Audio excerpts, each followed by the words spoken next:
प्रधानमंत्री को बयानों से सुरक्षा पर पड़ने वाले असर पर सावधान होना चाहिए।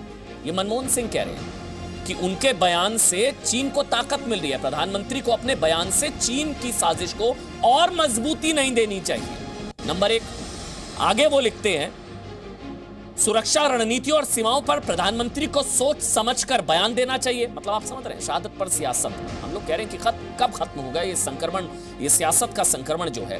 कूटनीति मजबूत नेतृत्व का विकल्प भ्रामक प्रचार नहीं हो सकता। भ्रामक प्रचार मतलब सेना का पराक्रम कांग्रेस के लिए भ्रामक प्रचार, सेना का प्रचंड प्रहार कांग्रेस के लिए भ्रामक प्रचार।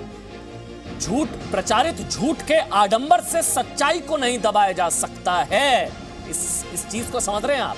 मनमोहन सिंह कह रहे हैं झूठ का आडंबर बनाया गया कि चीन के इतने सैनिकों को हमने मार गिराया, हमने जो है मुंह तोड़ जवाब दिया। झूठ का आडंबर है ये, ऐसा कुछ नहीं हुआ है।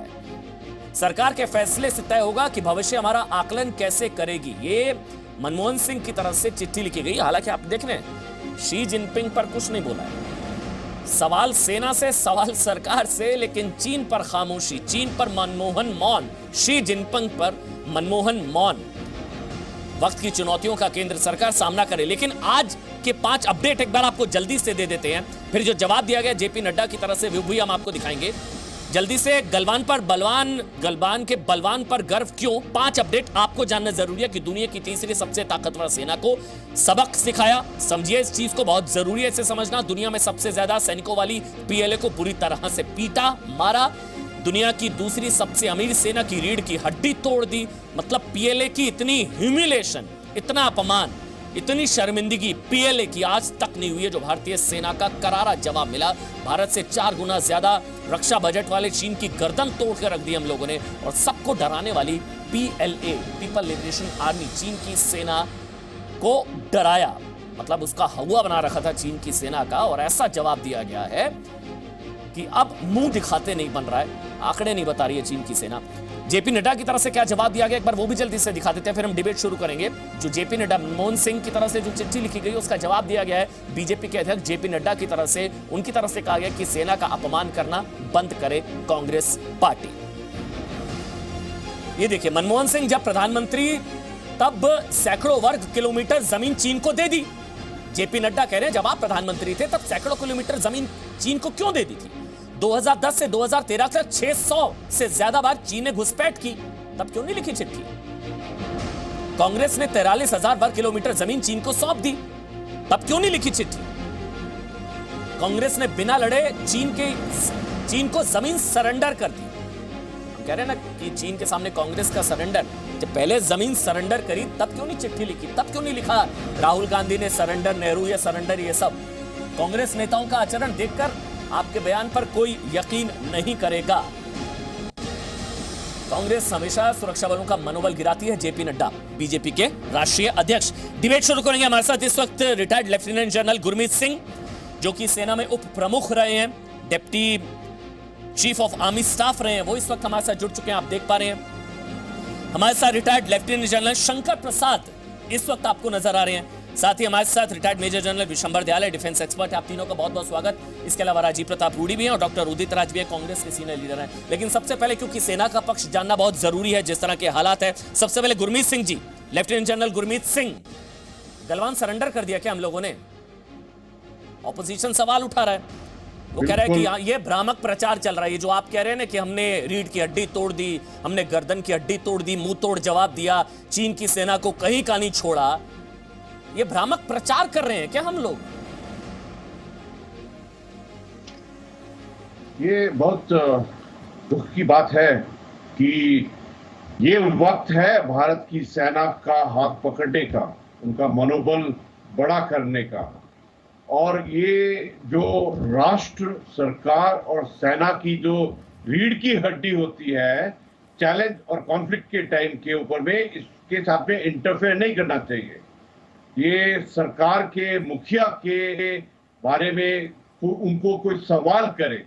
अभी तो लड़ाई खत्म नहीं हुई है, अभी तो रिस्पांस नहीं दिया है, अभी तो खेल चालू है, अभी से ही सवाल करने लग गए, ये ठीक बात नहीं है। देखिए, ये बहुत जरूरी है कि राष्ट्र, समाज और हर व्यक्ति जिसका हिस्सा सैनिक है, एकजुट होना चाहिए।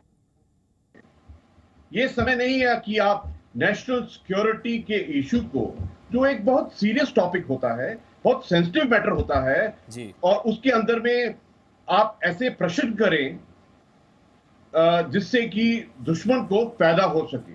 जो चाइना और पीएलए है, इनका शुरू से ही सिर्फ एक ही काम रहा है, media warfare, psychological warfare, propaganda. वो तो पूर्ण रूप से झूठ के ऊपर में ही काम करते हैं।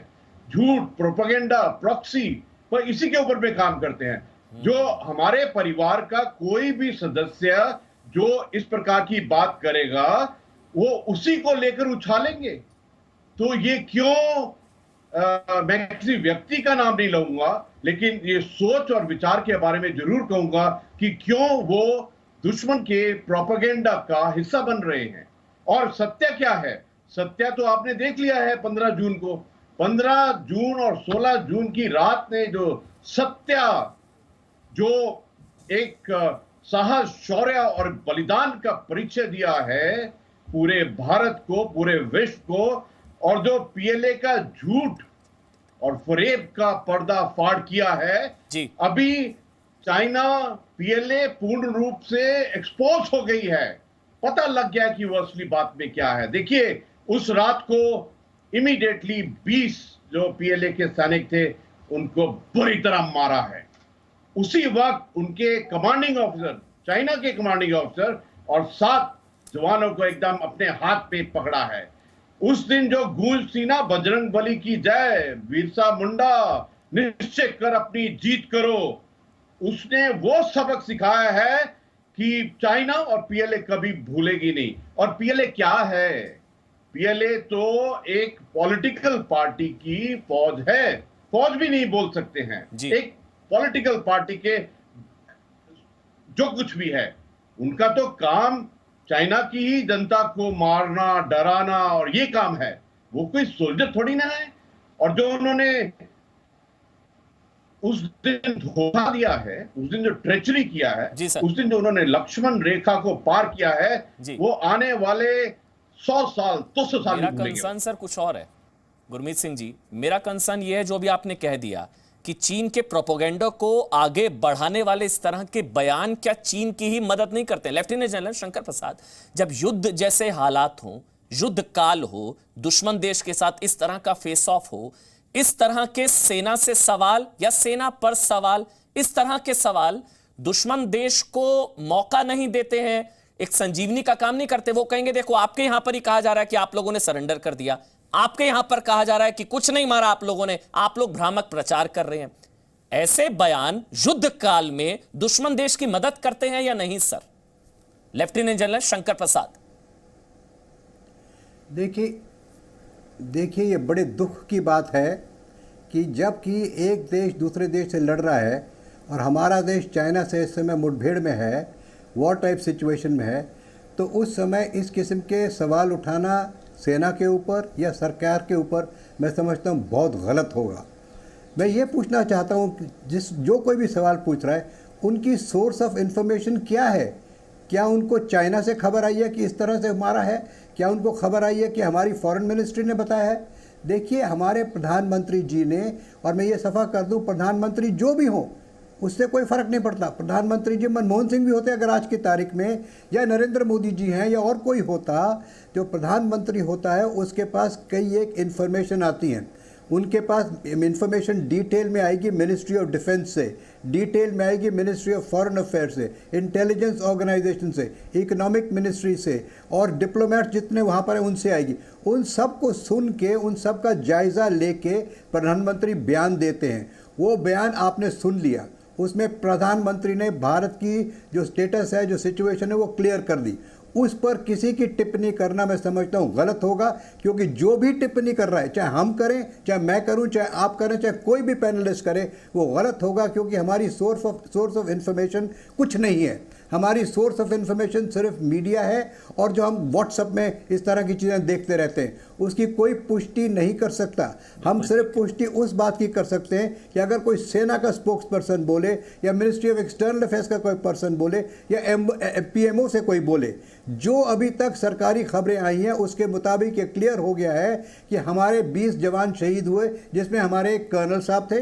और उम्मीद और इस तरह की खबरें आ रही हैं कि चाइना के लगभग 40 से 45 लोग मरे हैं, घायल हुए हैं। इसकी पुष्टि चाइना नहीं करेगा, आज नहीं करेगा, कभी भी नहीं करेगा। उसने आज तक कोई भी कैजुअल्टी को जो भूसियाँ हुई है कभी उसकी पुष्टि नहीं की है, चाहे टाइनामेन स्क्वायर की बात हो, चाहे 1962 की बात हो। तो ये उम्मीद करना कि चाइना इसको पुष्टि करेगा, चाइना इसके बारे में बताएगा कि हमारी कैजुअल्टी हुई कि नहीं हुई, ये मैं समझता हूँ कभी नहीं आएगा। हमें ये समझना चाहिए कि जब हम कह रहे हैं, हमारी सेना कह रही है, और ये भी पत्रकारों के जरिए मालूम चल रहा है, सेना ने इसका कोई बयान नहीं दिया है कि हमने इतने चाइनीज़ मारे, उसकी रीढ़ की हड्डी तोड़ दी, ये कर दिया, वगैरह कर दिया।